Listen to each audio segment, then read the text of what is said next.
Bueno, Ahí va. ahí empezamos a transmitir. Por ahí voy admitiendo a Perfecto. todos Dale, dale. y te paso el link porque había bastantes personas que nos habían preguntado. ¿Por la clase? Muy bien, Sí, sí, sí, sí.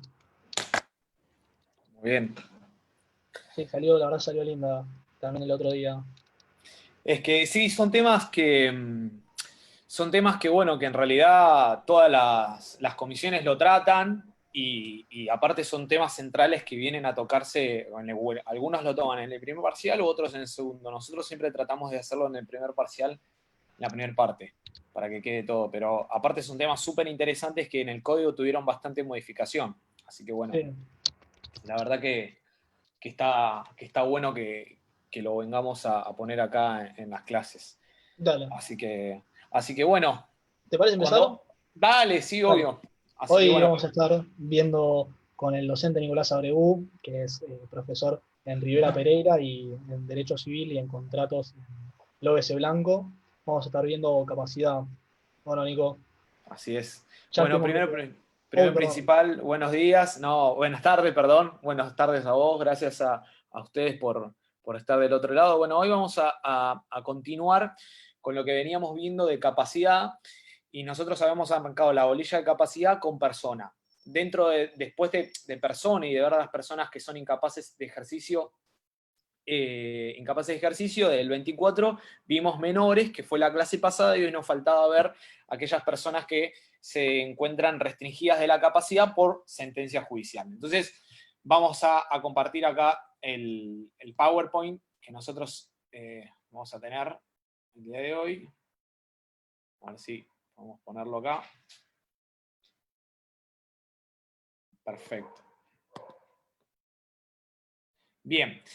Nosotros en la parte de restricciones al ejercicio de la capacidad vamos a tener que entender que para ponernos en contexto tenemos que entender que, aguarden que se me carguen las diapositivas, tenemos que entender de que la capacidad de ejercicio es la que puede ser restringida mediante sentencia judicial. Tenemos dos, o dentro del marco de que regula el artículo 24 del Código Civil y Comercial, me dicen aquellas personas que no pueden ejercer sus derechos sino a través de un representante. En cuanto a los menores, habíamos dicho que los representantes son legales y necesarios. ¿Por qué legales? Porque los impone la ley, y necesarios porque se encuentran bajo el régimen de la tutela. Lo mismo ocurre acá con aquellas personas que encontramos con la restricción de la capacidad. El ejercicio de la capacidad es casi sacrosanta. Esto significa de que hoy en nuestro ordenamiento jurídico trata de entender la restricción de la capacidad como un instituto protectorio hacia las personas, obviamente que sufren una adicción o una alteración mental, ¿sí?, por una enfermedad, restringir el ejercicio para que un sistema de apoyo, ¿sí?, o un curador, en el caso de que sea extremo y que ahí directamente esa persona, por no comprender sus medios y ningún sistema de apoyo sea apto para poder ayudarlo a tomar las decisiones, tenemos que ir al curador. Que el curador es una institución o es un instituto jurídico en el cual también es una representación legal y necesaria. Cuando nosotros hablamos de la representación y este tercero que impone la ley, como es el curador, que va a actuar en nombre y en cuenta de la persona, tenemos que entender que hay dos tipos de representación. Una es la legal y necesaria y la otra es la voluntaria. La voluntaria, o el tipo de representación voluntaria, es el día de mañana lo que van a hacer ustedes cuando sean abogados, ¿sí? Aquel abogado que mediante el contrato de mandato va a ejercer la representación de su cliente. Y en este caso, obviamente, la representación va a ser voluntaria. Y este contrato de mandato, que primero y principal se basa en la confianza, después cuando ya vean contrato ya van a ver los efectos que tiene este contrato, van a tener que entender que la representación que ustedes hagan es como si ustedes actuaran en nombre en cuenta y las personas sean sus propios clientes. Y todo lo que quede bajo esa representación, hay responsabilidad en caso de algún incumplimiento de algún deber jurídico, en el marco de los efectos de ese contrato. Pero cuando hablamos de la representación en cuanto a la curatela, ¿sí? Que el ejercicio de la tutela nos vamos a tener que ir a la curatela para entender los mismos efectos, tenemos que entender que el curador justamente va a ser esa persona que por sentencia judicial el juez le va a otorgar a esta persona, porque no puede, el viejo código me hablaba de que no puede administrar sus bienes ni su persona, ¿no? A raíz de esta enfermedad mental. ¿Qué enfermedad mental? Bueno, puede ser desde una esquizofrenia, pasando a enfermedades como el síndrome de Down, ¿sí? O tipo, alguna alteración mental justamente que padezca una persona. Y obviamente el código también me habla también de, en este ámbito de la discapacidad, ¿sí? Después vamos a ver que el ordenamiento jurídico no me define la capacidad, sino que es en la prodigalidad del 48, ¿sí? Que la verdad que no se entiende por qué lo viene directamente a definir ahí, pero bueno, abre un paréntesis el 48. Cuando hablamos de la normativa que nos viene a amparar en caso del ejercicio de la capacidad, entendemos que hay una normativa de carácter supranacional, ¿sí? Y un carácter nacional. Y este plexo normativo que viene de alguna u otra forma a amparar los derechos de las personas que sufren algún tipo de enfermedad o alguna adicción, son las convenciones de los derechos de las personas con discapacidad y obviamente la 26378, que es justamente la que ya entra en vigencia o entró en vigencia en el 2008. La ley del 2010, que es la 26657, que es la ley de salud mental. Esta ley de salud mental es tan importante en nuestro ordenamiento jurídico porque vino a romper con todo el esquema de la capacidad o el ejercicio de la capacidad que nosotros teníamos hasta ese momento. Porque en el momento de la codificación de Vélez, y antes de, fíjense que viene esta ley, esta normativa interna por justamente esta convención de las personas con discapacidad, tuvo que regular nuestro ordenamiento jurídico una ley interna que se amolde justamente a lo que esa convención estaba pidiendo. Y que nosotros teníamos la única normativa interna en ese momento era el Código Civil, que justamente me hablaba de los procesos de incapacidad, ¿sí? Esos procesos que se caratulaban la demencia o procesos de incapacidad, del ejercicio de la incapacidad. Entonces, fíjate, hoy cuando hablamos de la persona demente, nos estamos refiriendo de aquella figura que en el Código de Vélez aparecía. Bueno, esto es ya está totalmente derogado y hoy la palabra como demente ya no existe, ¿no? Y tienen que tener en cuenta que lo que viene a romper con ese cuadro rígido de la capacidad que entendíamos era la ley, o es la ley de salud mental, que mediante el 152 ter, ¿sí? Que se había modificado en el Código Civil de Vélez, me decía que a partir de ahora ya no se le declara más incapaz absoluta de ejercicio a esta persona, que antes de declararla mediante una sentencia judicial, o es decir, un proceso de demencia, y declararla incapaz, previo teníamos que justamente otorgarle teníamos que tener un principio general que era otorgarle una plena capacidad. Esto significa de que por principio general antes del 2010 las personas que eran declaradas demente eran incapaces de ejercicio de derecho. Ahora ya no. Por este 152 ter me impone 3 requisitos, ¿sí?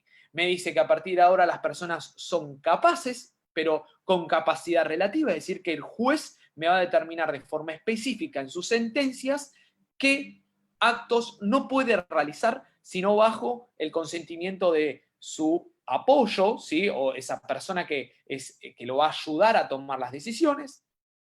Después, esa ley me va a decir que cada 3 años de oficio el juez tiene que revisar las sentencias en caso de que justamente tenga la posibilidad de esta persona de otra vez retomar y sanarse, ¿no? De retomar su vida y su actividad previa a la declaración de esta enfermedad mental. Y lo que me decía es que a partir de ahora ya no se va a examinar esta persona con un peritaje que el Código Civil y Procesal me lo sigue diciendo que son 3 peritos, sino que ahora va a haber un cuerpo médico interdisciplinario, que va a estar compuesto por todos los con todos los profesionales de la salud, ¿sí? En este caso pueden ser hasta inclusive asistentes sociales, ¿no? Pero fíjense qué importante que tiene que ver con todas esas terapias que circunstancialmente tienen que ayudar a la persona. Bueno, esto es la ley de salud mental que vino a irrumpir con el esquema de la capacidad rígida de Vélez. A partir de ahora las personas son capaces, ¿sí? Por principio general, excepto esa incapacidad que se determina en el Código Civil y Comercial. Por lo tanto, este 152 ter, que yo les dije, tiene que detallar los actos y funciones que van a limitar a la persona. Y obviamente, ¿por qué? Porque por principios generales estamos hablando que afectar a la autonomía de la persona es, por orden público, súper peligroso. Es súper peligroso. Estamos hablando de que se restringe nada más y nada menos que mi autonomía. Esto es que cuando a mí se me nombraba curado, se me nombraba demente, se me determinaba demente por sentencia judicial, yo era demente para siempre. Hasta inclusive la administración y la representación de los actos que se hacían en nombre y en cuenta mía, que eran otorgados a mi curador, que este curador que es otorgado por sentencia judicial podía ser mi cónyuge, podía ser mi hermano, podría ser mi papá, mi mamá, ¿sí? O en caso de que yo no tenga ninguna afinidad o ningún pariente con alguna afinidad de algún pariente o algún parentesco, era el que era justamente que lo represente en el Ministerio Público Popular, aquella persona designada por el Ministerio Público que conjunto al juez de alguna otra forma determinar ese asunto. Lo cierto es que yo no tenía posibilidad otra vez de sanarme, ¿sí? Porque ya era declarado mente para siempre, y se me restringía para siempre esa autonomía personal. Bueno, esto va en contra de la Convención Internacional de los Derechos contra toda la discriminación de las personas con discapacidad y lo tuvimos que ayornar mediante esta ley. Esto, obviamente, esta ley, ¿sí? Se tiene que conjugar junto con la 26994, que es en el título primero, capítulo segundo de la sección tercera de nuestro Código Civil y Comercial. Y es súper interesante porque, de alguna u otra forma, algunos detractores del código dicen, bueno, pero toma la normativa de la 26657 y se aplaca y copian y pegan los artículos. Bueno, está perfecto. Pero esto es un poco de lo que nosotros venimos hablando del proceso de constitucionalización del derecho privado. Chicos, si nosotros teníamos una convención y teníamos un código para esa época en el 2010 que era la capacidad totalmente rígida, y bueno, ¿con qué plexo normativo, con qué nos quedamos? Nos tendríamos que quedar con lo más favorable a la persona y armar un plexo normativo para un sistema que sea una mejora para la protección de esta persona. Bueno, y acá vienen justamente las normas a regular un poco esta cuestión. Y el código, ¿sí?, no hace caso omiso a esta cuestión, ¿sí? Toma, ¿sí?, los principios generales de esta ley y se la regulan, ¿no? Y la comisión redactora, muy atinada en esta cuestión, dice en el artículo 31 las reglas generales con respecto a la restricción del ejercicio de la capacidad. Y dice que se van a tener a ciertas pautas, ¿sí? La primera pauta me dice que la capacidad en general de ejercicio se va a presumir. Esto se entiende de que en caso de que yo no pueda comprobar una enfermedad mental pasado por un proceso de esa persona, yo tengo la presunción que esta persona se presume sana y por lo tanto no tiene que pasar, obviamente, por este proceso de determinación de la capacidad. Cuando, obviamente, aun cuando esta persona se encuentre internada, ¿no?, en un establecimiento asistencial. Esto significa de que ya lo vamos a ver más adelante, pero la internación es de última ratio. Esto significa que es la última decisión que el juez va a tener en cuenta y es de súper extrema decisión la internación de una persona. Cuando nosotros vamos a equiparar a la ley de salud mental, en su artículo 3 me dice exactamente lo mismo, que se va a presumir, ¿sí?, la capacidad de las personas y obviamente teniendo en cuenta y en base al diagnóstico, ¿sí?, en cuanto a el cuerpo médico interdisciplinario. Y esta persona tuvo que pasar previo examen, ¿no?, para poder diagnosticarla, ¿sí? Y así, obviamente, a presumir alguna incapacidad o riesgo de daño, ¿no? Lo mismo me habla el código, fíjate que si voy al código, las limitaciones de la capacidad obviamente son de carácter excepcional y se entienden de que se va a o se presumen de que se impone para beneficio de esta persona.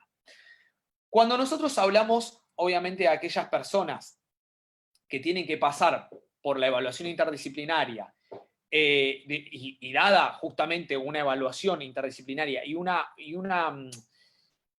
lo que se denomina para una entrevista personal con el juez, porque el juez tiene que tener una entrevista junto con los profesionales de la salud para evaluar su caso en particular, justamente se entiende que se le va a determinar un apoyo. Este apoyo obviamente lo va a ayudar nada más en esta situación particular justamente para tomar las decisiones. Y fíjate que acá, si yo me voy al Código Civil y a la Ley de Salud de Enfermedad Mental, a la Ley de Salud Mental, perdón, justamente me dice que tiene que evaluarse mediante este equipo interdisciplinario. Fíjate que este equipo interdisciplinario va a ser justamente que se le va a imponer en el proceso judicial a esta persona, ¿sí? Durante el proceso de determinación de la capacidad. Pero ya vamos a ver cómo funciona este proceso. Vamos a ver su inicio, quiénes están ilegitimados para llevar a esta persona a determinarlo incapaz, ¿sí? Y vamos a ver qué efectos tiene esta sentencia una vez esta persona o declarado incapaz absoluto de ejercicio, el último párrafo del 32, o su capacidad se encuentra determinada a ciertos actos jurídicos. En el Código Civil y Comercial me dice justamente que la persona tiene derecho a recibir información y todos los medios adecuados para que esta persona pueda comprender. Lo mismo me dice la Ley de Salud Mental. Fíjate que me dice que el derecho debe ser informado de una manera adecuada y para que pueda comprender esta persona, ¿no? En cuanto a la participación del proceso, nosotros entendemos de que esta persona, ¿sí? Fíjate que en el 2010 la ley ya me decía que tiene que tener un abogado. Este abogado en el proceso de determinación de la capacidad que va a tramitarse en Nación, en el fuero de familia, fíjate, porque distinto es en provincia, que, bueno, en provincia lo que ocurre es que tienen los viejos resabios, los civiles y comerciales, ¿no? Que quedaron justamente previa a esta ley de salud mental, porque ocurre que posterior a esta ley de salud mental, esta determinación de la capacidad tramita en el fuero de familia. Y ahora, esta asistencia letrada se denomina el curador ad litem. Este curador ad litem, que es el abogado justamente que va a abogar por los derechos y los intereses de esta persona que se le está determinando la capacidad. O puede ser puesto, obviamente, si en caso de que no tenga bienes esta persona que se le va a determinar la capacidad, por un abogado del Estado o por un abogado propio, ¿no? Es decir, un letrado de la matrícula, ¿sí? Bien.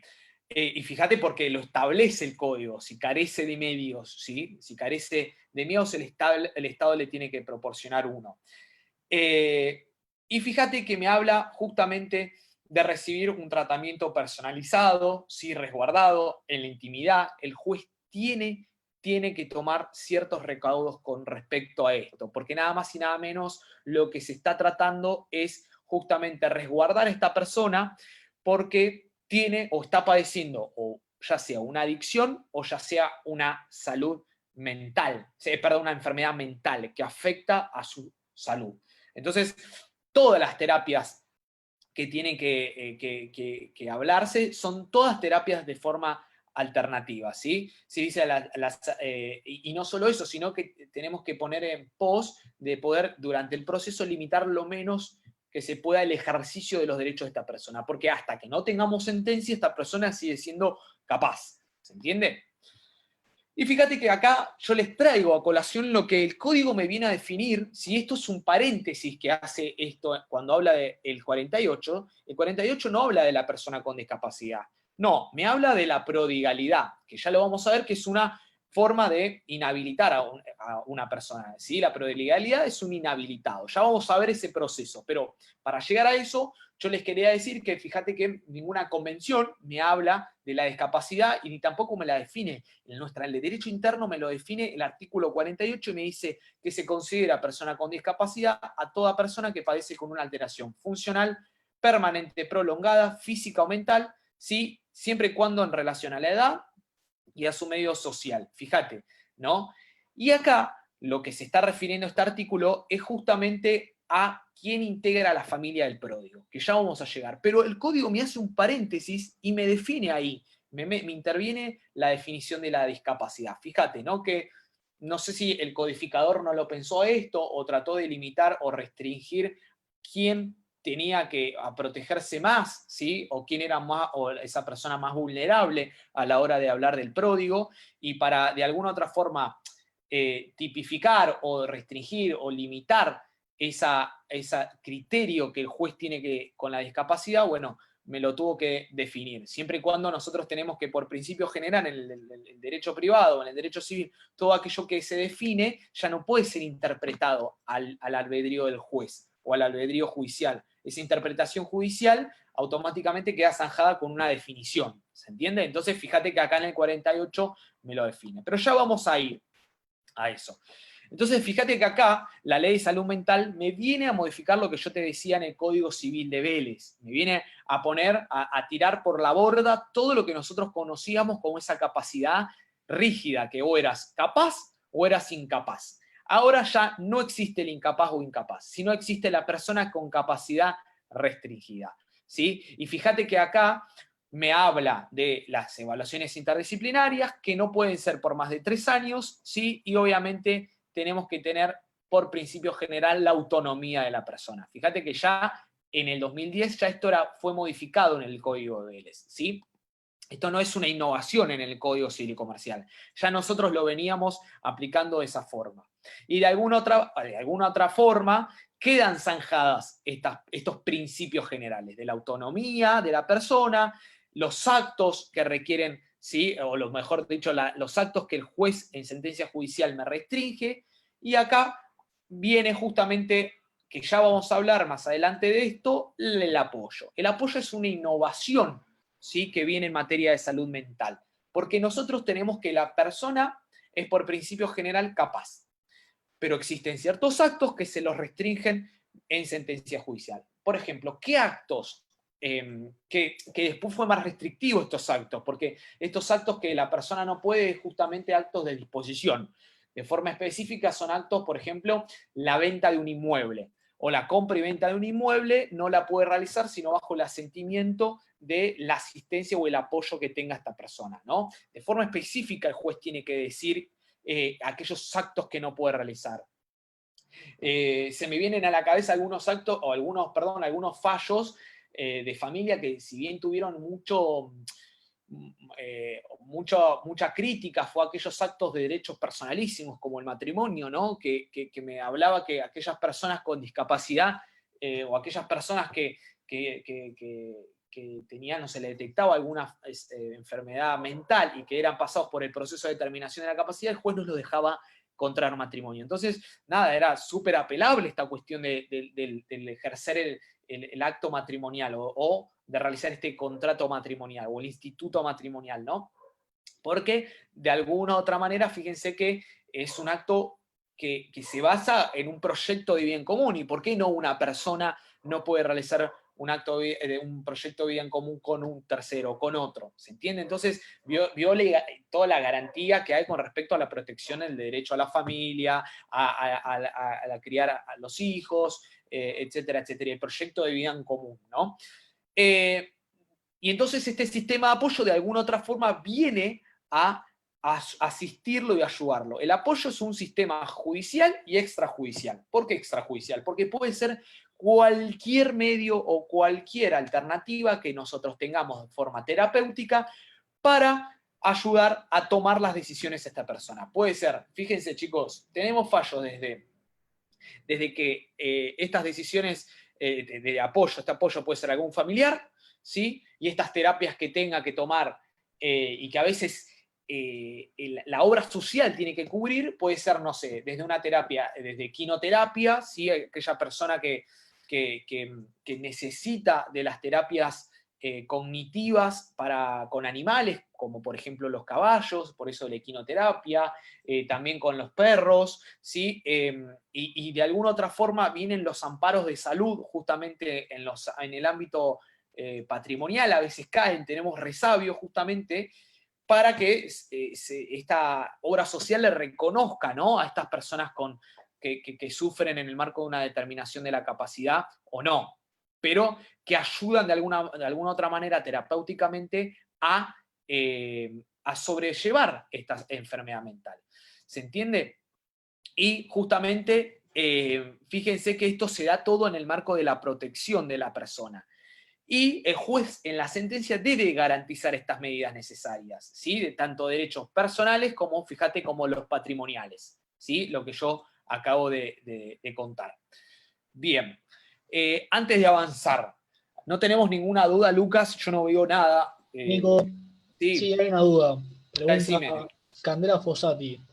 Entonces, ¿qué implica la regla? La capacidad general de ejercicio de la persona humana se presume.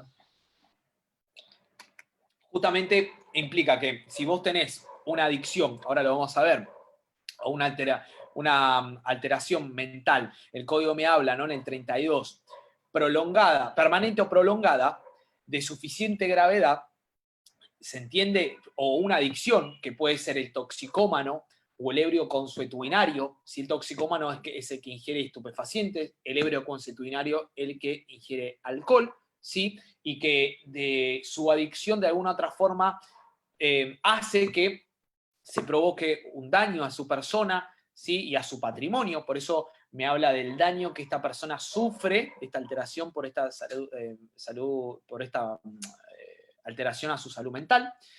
Y justamente tiene que ver con esta cuestión de que esta restricción de la capacidad es un instituto para protegerlo. ¿Se entiende?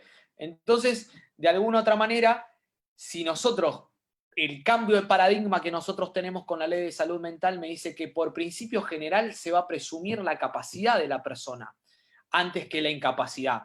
Porque si yo declaro una persona incapaz por una esquizofrenia leve, que fíjate que es circunstancial, el juez tiene que evaluar de forma específica los casos que le caen a su juzgado. Entonces no es lo mismo una persona que sufre de una esquizofrenia leve a una persona que sí sufre una esquizofrenia súper importante y avanzada, o aquella persona que directamente se encuentra en coma, ¿no? Que directamente es este coma neurológico que hablamos, o este coma clínico que hablamos, que si bien la persona sigue con vida, sí no puede realizar ningún tipo de acto jurídico. No es lo mismo, entonces cada persona necesita su tratamiento. Aquella persona que, si bien tiene una enfermedad mental, y de alguna u otra manera puede tener estos intervalos lúcidos que el ordenamiento jurídico llama, o la jurisprudencia ha llamado de estos intervalos lúcidos, ¿sí? Se dan de alguna otra forma que vos ves que la persona está bien, que por las terapias que de alguna otra manera realiza ayudan, ¿sí? A la toma de sus decisiones en la cotidianidad, ¿sí?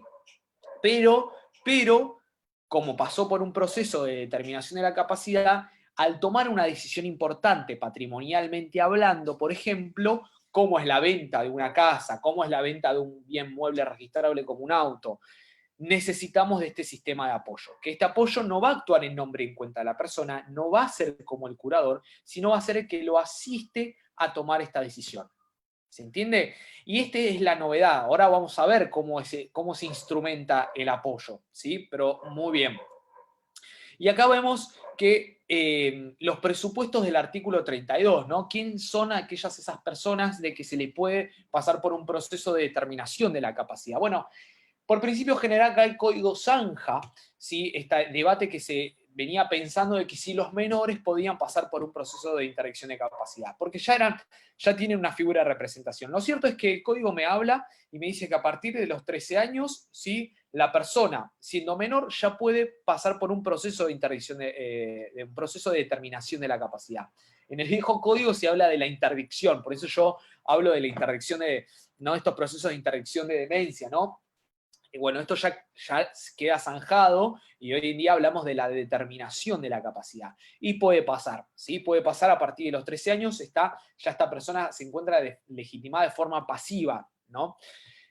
¿Por qué? Porque padece una adicción o padece una alteración mental. Y fíjate que el código me habla de permanente o prolongada, ¿sí?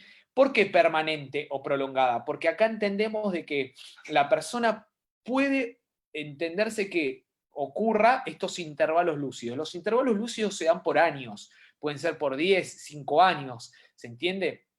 Que de alguna otra manera, cuando se manifiestan, ahí el análisis que hace este cuerpo interdisciplinario, este cuerpo interdisciplinario que yo les hablé, tiene que determinar estos intervalos, porque salen a la luz, ¿no?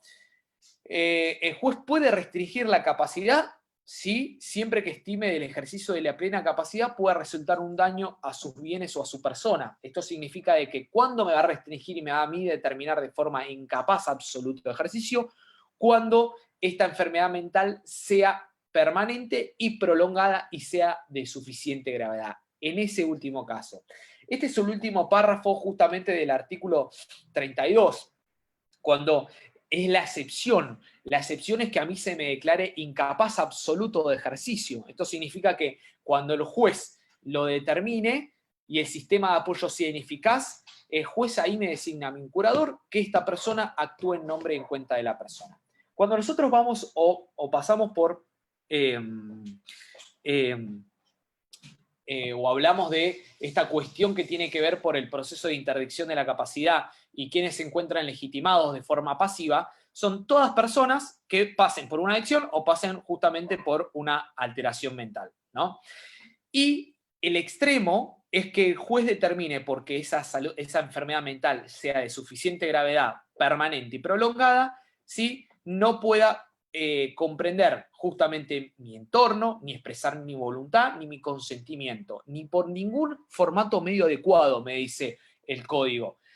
Esta cláusula, yo a mis alumnos les contaba y siempre les cuento que esta cláusula se basó en la cláusula del famoso caso Cerati, por eso se habla que el artículo 32 de alguna otra forma fue redactado en base a esta circunstancia de Cerati, porque justamente él tenía un caso de extrema gravedad en donde no podía dar el consentimiento en cuanto a la administración de sus bienes, ni tampoco disponer de su propia persona, y que se le tenía que determinar un curador, ¿sí? Esa persona que actúe en nombre y en cuenta por él. Nosotros, si tenemos en cuenta de que el artículo en la parte preliminar, o perdón, mejor dicho, en el primer título, en el título primero, me habla de que la persona tiene derechos personalísimos. Uno de esos derechos personalísimos es el consentimiento informado y también las medidas autosatisfactivas o una medida, un consentimiento preliminar con respecto a las decisiones tendientes a mi propio cuerpo, ¿sí?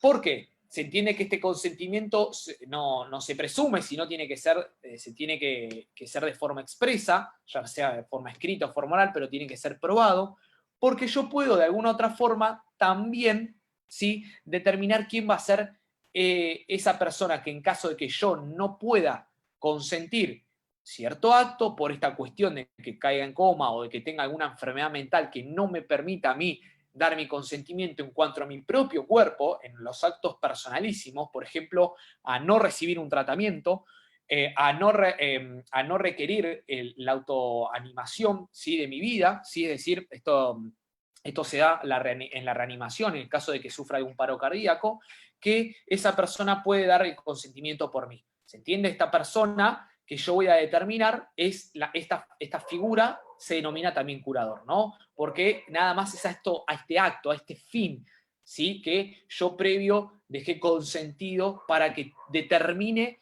por mi decisión. ¿Se entiende? Entonces, bueno, en este caso, si yo decido de alguna otra forma que no quiero recibir ningún tratamiento en caso de que entre en un coma o un paro, esta persona lo tiene que hacer saber a la autoridad. Entonces, se debe tomar de esta manera.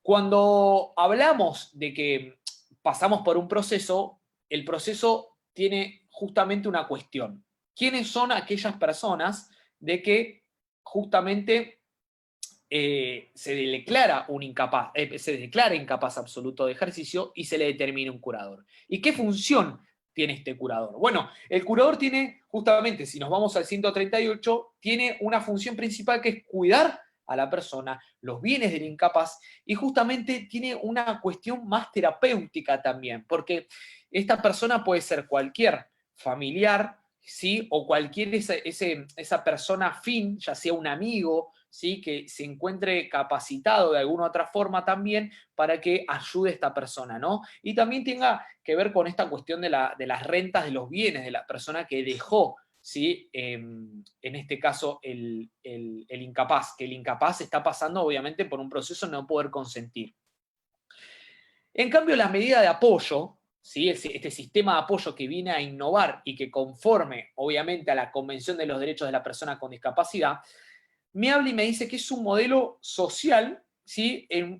Y absolutamente innovador en el concepto de la capacidad jurídica, porque no llega a ser el extremo del curador, ¿sí? Pero fíjense que ayuda a tomar las decisiones a una persona que no es declarada incapaz, pero por sentencia judicial sí se les restringieron ciertos actos, ¿sí? Fíjate que esta es la medida de apoyo, ¿sí? Algunos piensan de que este apoyo o este sistema de apoyo de alguna otra forma se tiene que instrumentar más, porque si bien en provincia entendemos de que hay gente de que está anotada en una lista o de alguna otra forma existen organizaciones que ayudan, ¿no? De forma terapéuticamente hablando a las personas que necesiten tomar decisiones, bueno, algunos hablan de que podría hasta llegar a ser, fíjense, ¿no? En algunos países esta medida de apoyo como una carrera universitaria o terciaria, mejor dicho, ¿no? Que como la psicopedagogía, ¿no? Como una psicología social también sea una rama para poder ayudar a estas personas de forma terapéutica, ¿no? Así que súper innovador esta cuestión que viene a tomar el código y siempre el juez, fíjense, la tiene que tomar o no directamente, o es extrajudicial, son las decisiones que ayuden a tomar o facilitar a la persona para que obviamente pueda administrar sus bienes y celebrar sus actos jurídicos en general, ¿sí? Esto me habla el 43, ¿sí? Y fíjate que obviamente puede tener carácter representativo y en estos casos los actos deben ser establecidos, ¿sí? Por la sentencia judicial y el interesado puede proponer la designación de uno o más apoyos. Esto significa que no solo una persona a mí me puede solo apoyar, sino puede ser un conjunto de personas, ¿sí? Que justamente hagan esta función de promover la autonomía y facilitar la comunicación de la persona, para inclusive comprender las consecuencias jurídicas de los actos que realicen, ¿no? Que es siempre y cuando se encuentren restringidos en la sentencia judicial.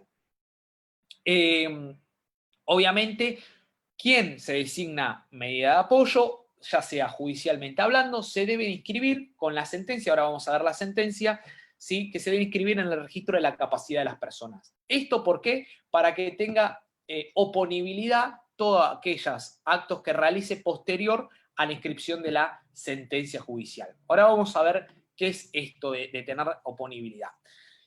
Pero seguimos hablando de este proceso, ¿no? Este proceso que pasa judicial, que pasa la persona, y que de alguna otra forma nosotros llegamos a tribunales porque una de las personas del artículo 33 me dice que se encuentran legitimadas de forma activa para llevarlo, ¿sí? a cierta persona, ¿sí? Que sea mayor de 13 años, pasar por un proceso de determinación de la capacidad.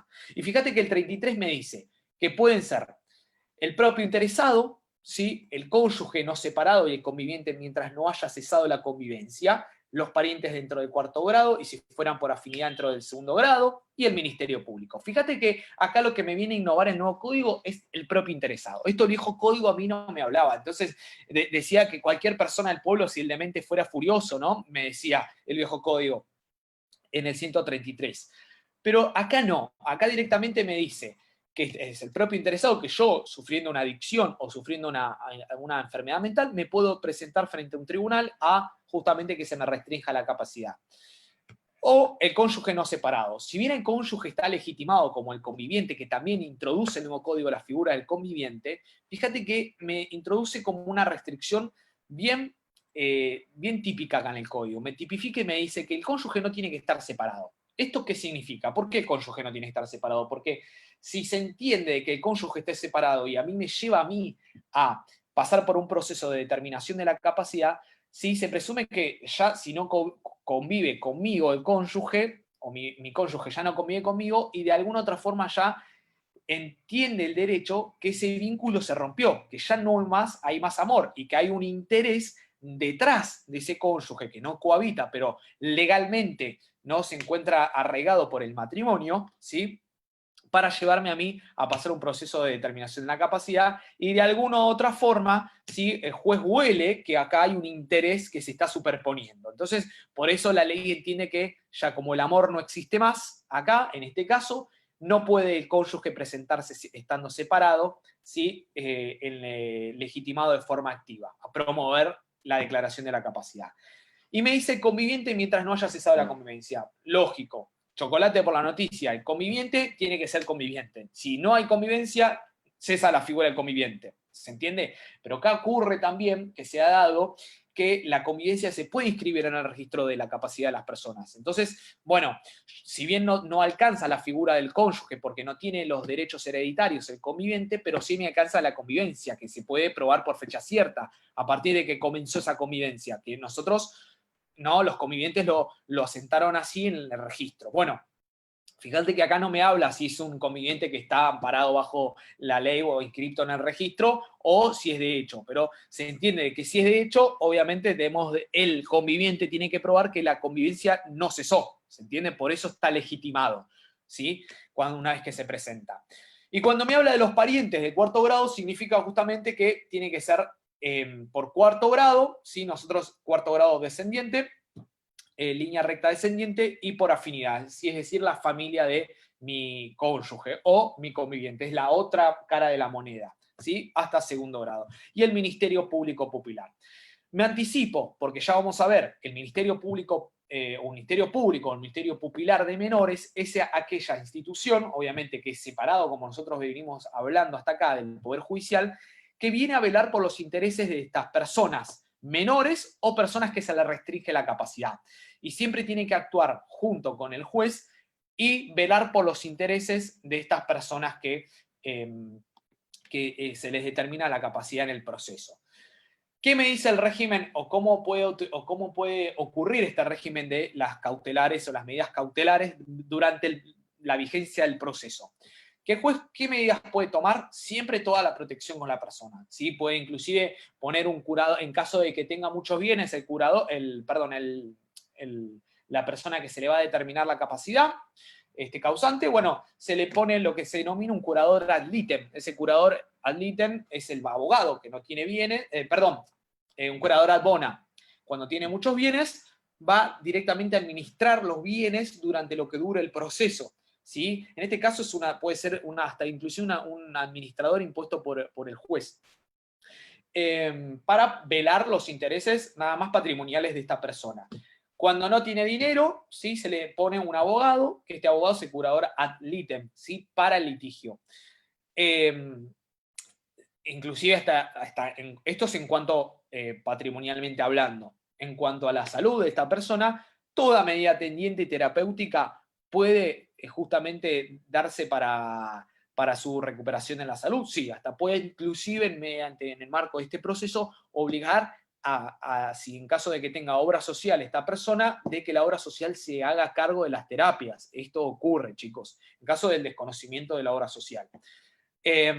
Y justamente toda aquella red de apoyo, ¿sí? Hasta inclusive se habla de terapias como de teatro, de como hasta inclusive de coser, de tejer, de pintura, de todo aquello que sea terapéutico. Y obviamente se le designa, ¿sí?, a estas personas que tengan funciones específicas según se tenga el grado de enfermedad mental o de la discapacidad mental, ¿no? Teniendo en cuenta qué tipo de enfermedad y si es grave o no es grave. Perfecto. Cuando hablamos de que la persona, por convención, la persona que está pasando por un proceso de determinación de la capacidad, puede participar en este proceso y hasta inclusive tiene que ser informada del proceso que está pasando, ¿puede ser parte? Sí, puede ser parte. Y hasta inclusive puede otorgar todas las pruebas que haya en su defensa, que haga su defensa, ¿sí?, en caso de que hay una persona que quiere promover su determinación de la capacidad. Habíamos dicho que puede comparecer con abogado particular, que es obligatorio nombrarle uno, y hasta, inclusive esto es obligatorio, chicos. Esto antes no se hacía, pero ahora es obligatorio. El juez tiene que tener una entrevista personal con la persona interesada. Es decir, que el juez le tiene que entrevistar antes de dictar la sentencia, ¿sí? Y antes de dictar la sentencia y esa entrevista personal, se va a hacer justamente presencia el Ministerio Público, ¿sí? El Ministerio Público, que obviamente va a ser el defensor de incapaces o el de menores, ¿sí? Y junto con su intervención letrada. Esto se va a dar en el marco de una audiencia, la entrevista del juez, porque el juez tiene que conocer a quién se le va a determinar la capacidad. Porque acuérdense que una vez esta sentencia dictada e inscripta en el registro de la capacidad, tiene que ser revisada, ¿sí? Con una periodicidad no mayor a 3 años, ¿sí? Que comúnmente en la práctica esta cuestión la piden. Si en caso de que se pasa el marco de 3 años, se pide la revisión de la sentencia. Cuando finaliza este proceso, que es la sentencia, en el marco de la sentencia, tenemos el artículo 37 que me dice todo lo que debe conllevar la sentencia. Sí o sí la sentencia debe tener el diagnóstico, el pronóstico, la época en que se manifiesta la enfermedad, los recursos de la persona que se le determina la capacidad y qué régimen se le va a dar. Si va a ser el curador o si va a ser la asistencia. Fíjate. ¿Qué significa esto? Significa de que primero vamos a tener que tener el diagnóstico. Si nosotros tenemos diagnóstico, a mí se me está diciendo el tipo de enfermedad que tengo y el grado de enfermedad, ¿sí? Y este va a ser y luego el pronóstico. El pronóstico me va a decir, en la sentencia judicial, me va a decir justamente a futuro si esa enfermedad va a graduarse para empeorar o mejorar, o tiene expectativas de ir empeorando o ir mejorando. ¿Se entiende? Este es el pronóstico. Y ocurre justamente de que es súper importante esto, porque se da en el marco también de la revisión de la sentencia, ¿no? Si en el pronóstico ponemos que tiene para mejorar, y bueno, esa revisión hasta inclusive puede ser antes de los 3 años. Época en que se manifiesta la enfermedad. Bueno, ¿acá qué ocurre? Ocurre una cuestión súper importante, porque acá hay que tener en cuenta 2 cosas. Primero, una vez que esa sentencia sale y se registra en el registro, se inscribe, perdón, en el registro de la capacidad de la persona y se le da publicidad a terceros, significa que tiene consecuencias erga omnes, es decir, que tiene oponibilidad frente a terceros.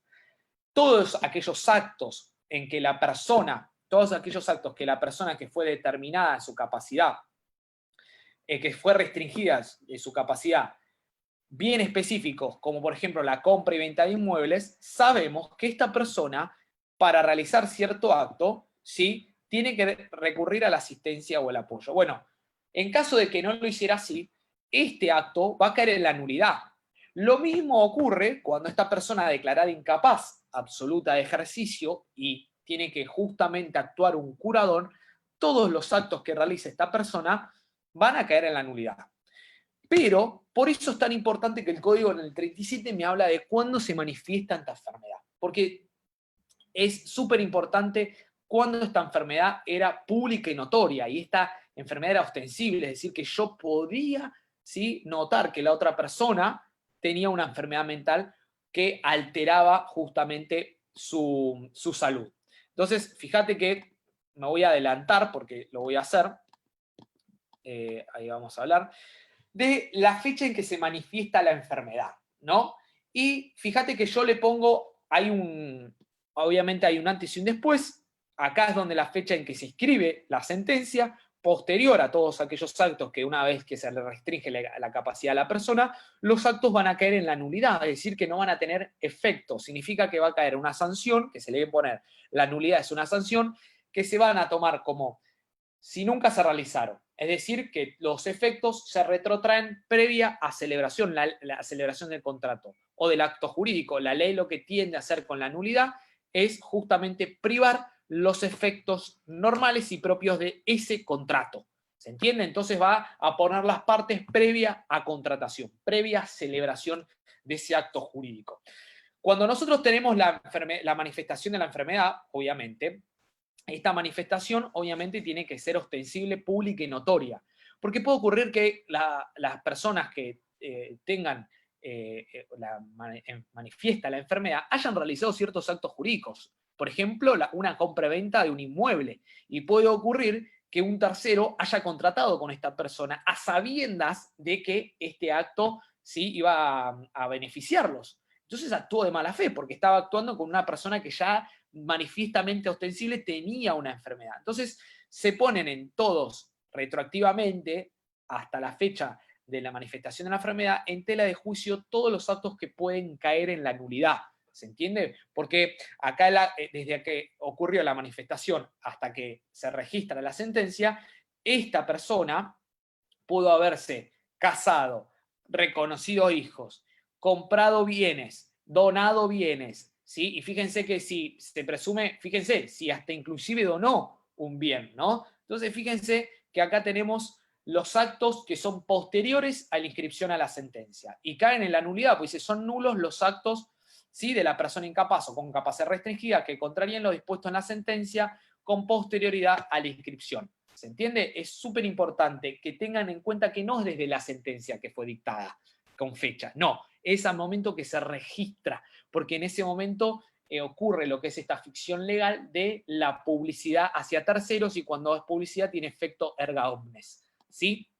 Y cuando hablamos de los anteriores a la inscripción, es decir, los actos anteriores a la inscripción, fíjate que pueden ser declarados nulos, por eso se ponen en cuestión o en duda todos esos actos que se realizaron, si perjudican a la persona incapaz, ¿sí?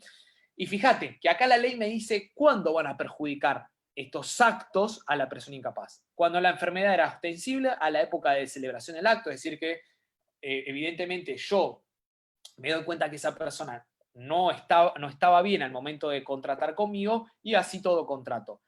Eso es conocer una ventaja ante la otra persona y eso es la mala fe, ¿sí? Y fíjate que también, si el acto es gratuito como la donación, también van a ponerse en tela de juicio, ¿sí? Van a tener que caerse en la nulidad. Bien, entonces volvamos atrás, porque me adelanté con respecto a la fecha y a la inscripción de la sentencia. Volvamos a las pautas generales y el alcance que tiene esa sentencia. Obviamente, en la sentencia a mí me va a determinar el alcance. Si yo soy capaz, con capacidad restringida, es decir, los actos que no puedo realizar, me lo va a tener que decir de forma específica y me va a designar el apoyo el juez. De lo contrario, si mi enfermedad es muy avanzada y no puedo conocer mi entorno y la medida de apoyo es insuficiente, el juez lo que va a hacer, de alguna otra forma, va a darle intervención a un curador, ¿sí?, que va a actuar en nombre y en cuenta mía. Obviamente,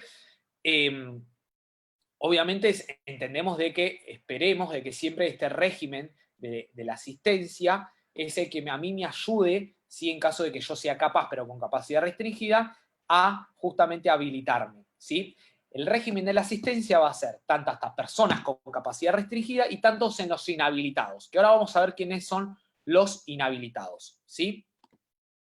Y cuando hablamos de la revisión de la sentencia, ¿sí?, esto que se tienen que revisar cada 3 años, primero en principal esa sentencia tiene que ser inscrita en el registro y ahí va a tener efecto erga omnes, ¿sí? Y el registro obviamente debe dejar, fíjate, constancia en el margen del acta de nacimiento, ¿sí?, y con fecha cierta de la inscripción de mi sentencia. Y obviamente lo que va a ser la sentencia de la declaración de incapaz o la restricción parcial de las personas va a ser oponible desde el momento de la inscripción de la sentencia, ¿sí?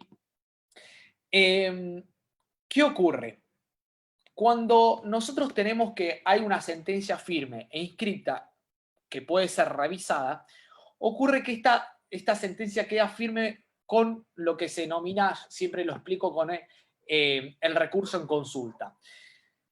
¿Qué ocurre? Que las personas que se encuentran legitimadas por el artículo 33 pueden pedir la apelación, o hasta inclusive el mismo interesado puede apelar su propia sentencia de declaración de incapacidad.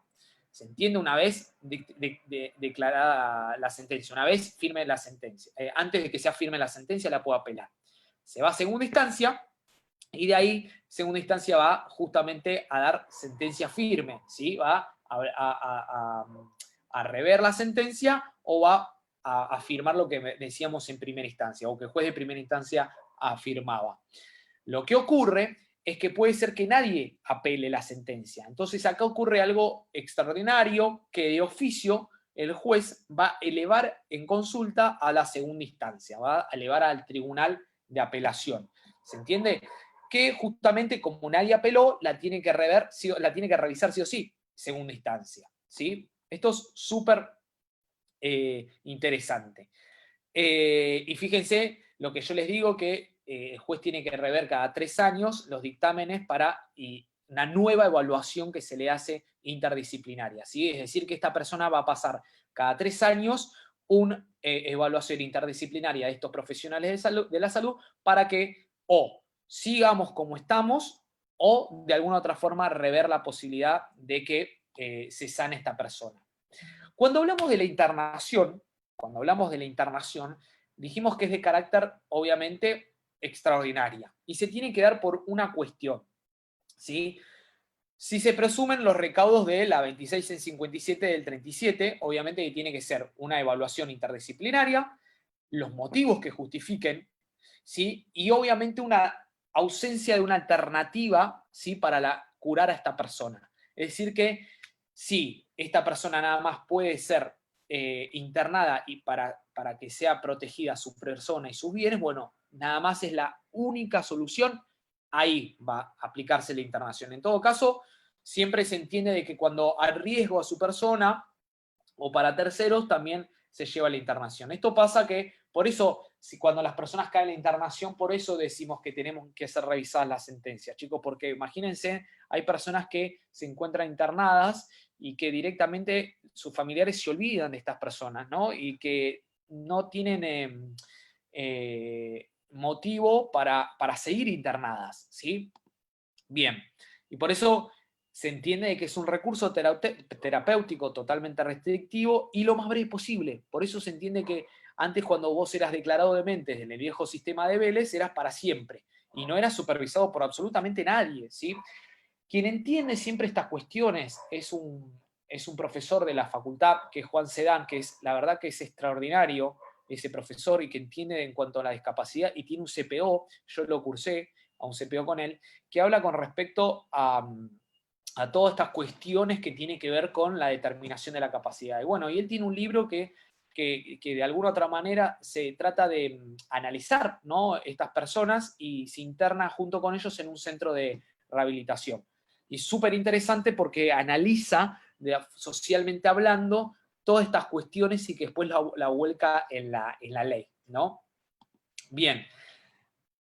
Lucas, ¿hasta acá hay alguna duda? ¿Tenemos Chicos, algo? sí, Sí, sí, hay dos preguntitas. decime. Pregunta 1, dice, ¿se puede cambiar la presencia del juez por la del secretario? ¿O sí tiene que ser el juez el que esté presente en la audiencia? Ese es juez. Y Sí en o sí. la práctica, sí, y en la práctica está el juez. Perfecto. Siempre. Sí, no, en la práctica es el juez el quien está.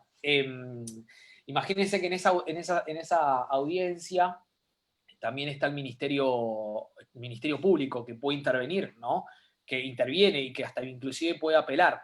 Y que el juez siempre le debe dar intervención al Ministerio Público bajo pena de nulidad relativa. Ya lo vamos a ver. Pero sí, tiene que estar. ¿Qué más? Perfecto. Y te digo la otra, espera la encuentre. Acá está. Sí. Pregunta, ¿los trastornos de salud mental, por ejemplo depresión, pueden considerarse una causal para pedir la discapacidad? Como COE específicamente. Si hay De- una, no sé, porque según los tipos de enfermedad que nosotros o sea, que tengan que evaluarse y pasar por un proceso de determinación de la capacidad, eso va a ser de forma súper específica y que el juez lo va a tener que evaluar junto con este cuerpo interdisciplinario y que cada uno va a dar una opinión médica al respecto de esa enfermedad. ¿Se entiende?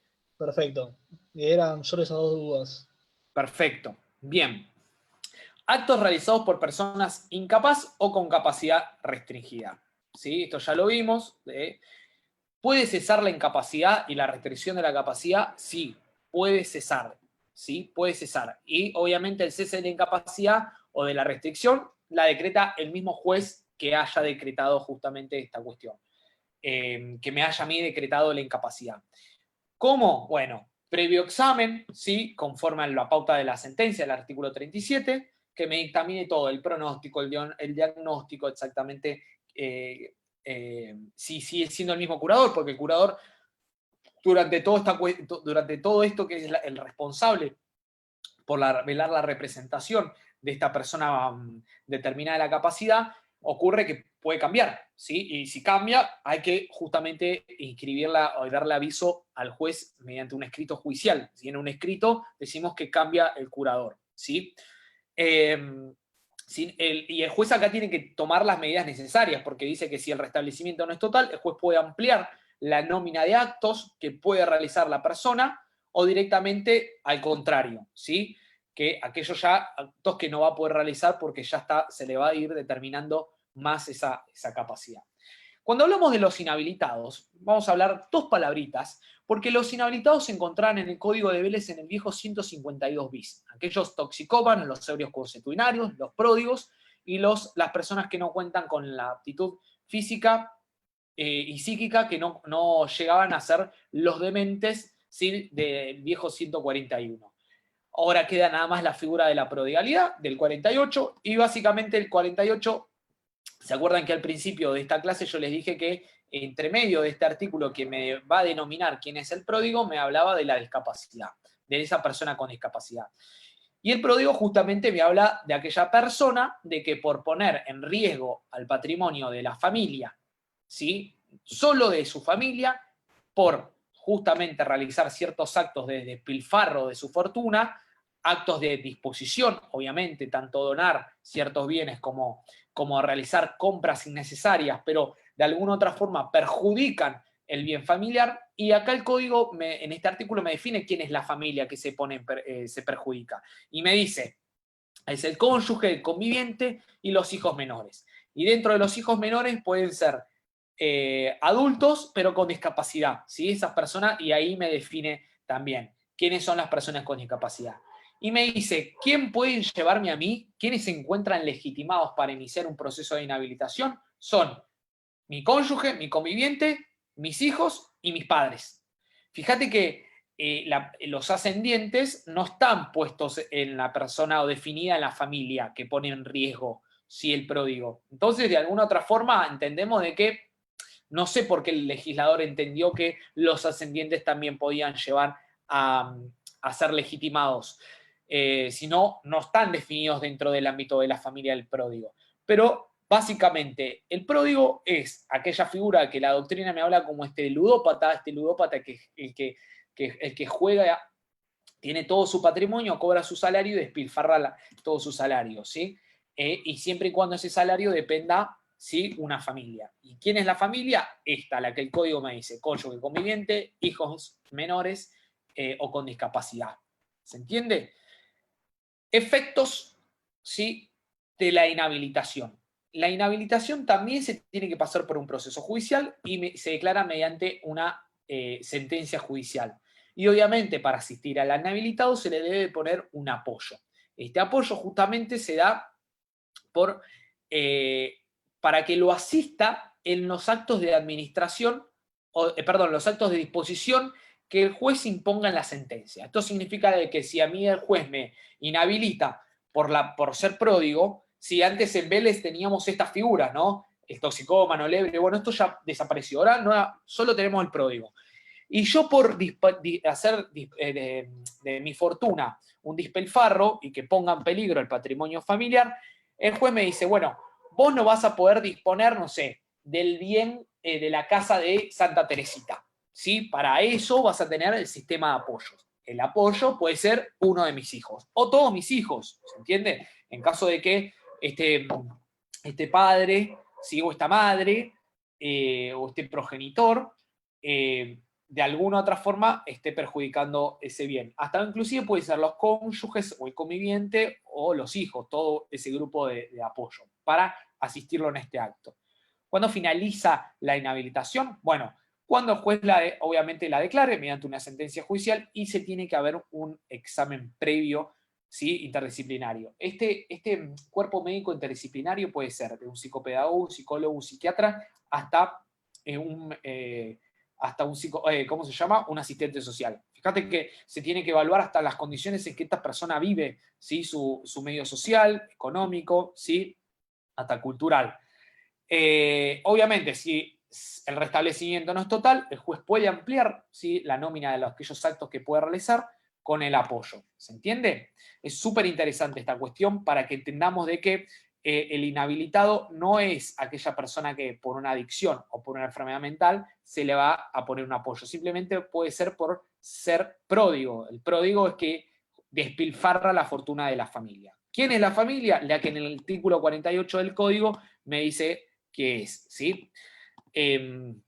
Ahora, hay algunos, obviamente, hay alguna doctrina que en caso de inhabilitación se ha dicho de que tanto los cónyuges como los convivientes se atienen al mismo caso de las personas legitimadas, ¿sí? Del 33 que nosotros vimos, ¿no? Que obviamente el cónyuge conviva, ¿sí? Con la persona y el conviviente no haya cesado la convivencia. Fíjate que le da una legitimidad en caso de determinación de la capacidad al conviviente súper importante que antes no se la daba en el código de Vélez, ¿sí?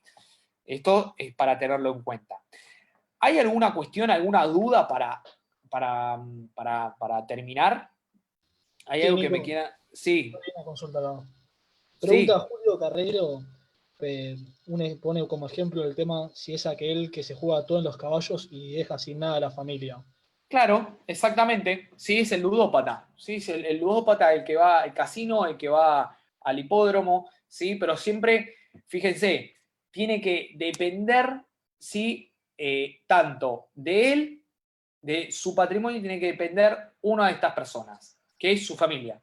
Dependa del conviviente, que dependa del cónyuge, uno de sus hijos menores, uno con sus hijos de capacidad, ¿sí? Y por qué no el ascendiente, porque si el ascendiente también, el código me dice que está legitimado en la última parte, fíjate que acá el ascendiente, acá arriba no me lo pone, pero me lo pone acá abajo. Fíjate que dentro de alguna otra forma también él se encuentra perjudicado, ¿sí?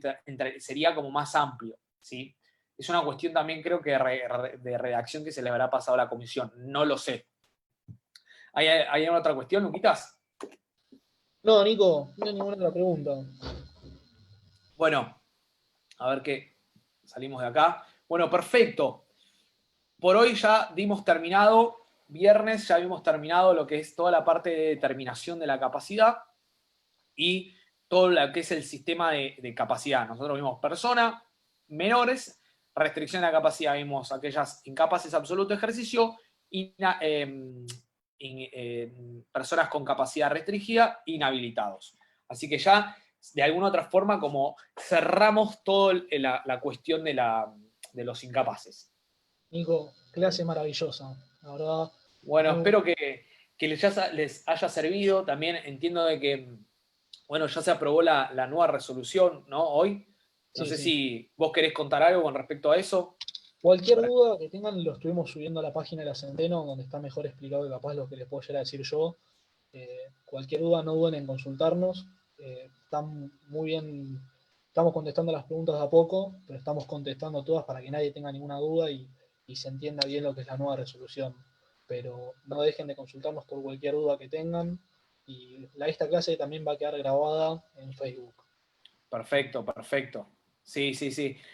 Bueno, a tener en cuenta de que es un cuatrimestre súper anormal y la verdad que agradezco a ustedes y todo los huevos que le ponen a esto y la verdad que le hacen mucho frente a la ausencia también de clases. Y entiendo de que yo como docente trato de a mis alumnos hacerlos llegar de cualquier manera mis clases, ¿sí?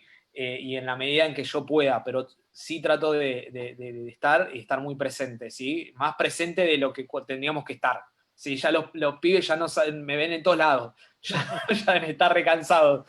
Pero entiendo que se les hizo muy difícil y bueno, espero que sea una herramienta de ayuda para estudiar. Las ¿Sí? clases, la verdad, las tutorías que están dando muchísimos docentes, la verdad, están sirviendo un montón y no nos cansamos también de recibir agradecimientos, por ejemplo, por civil, que es una materia tan capaz, tan básica al principio de la carrera y ahí capaz es necesario, estas clases también son excelentes.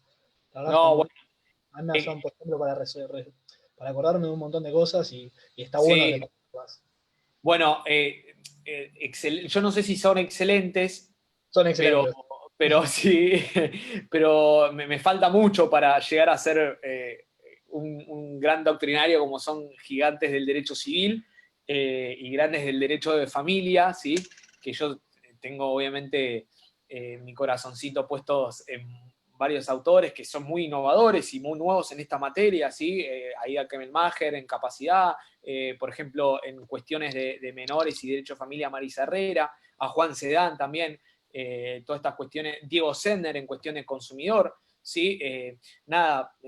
Son cuestiones que son profesores que uno lo marcan y tenemos nada más y nada menos el agradecimiento y estar totalmente agradecidos que están en la UBA y en la Facultad de Derecho, que yo siempre les digo que ya nosotros no tenemos que equiparar a Harvard, ya llegamos a superar a Harvard en algún momento. Entonces hay que hacer honor a eso y en una cuestión de precariedad como hoy tenemos que no hay clase presencial, bueno, a utilizar esto de la herramienta. Cualquier duda que tengan, siempre yo les doy mi Instagram, que es nico.abregu, ¿sí? Como mi nombre, yo siempre trato de responder. Hay muchos chicos que se acercaron, que no cursan conmigo, sino de otras cátedras, que he respondido preguntas y que yo no tengo problema de solucionarlas y de verlas y hasta inclusive mandar material para leer, ¿sí?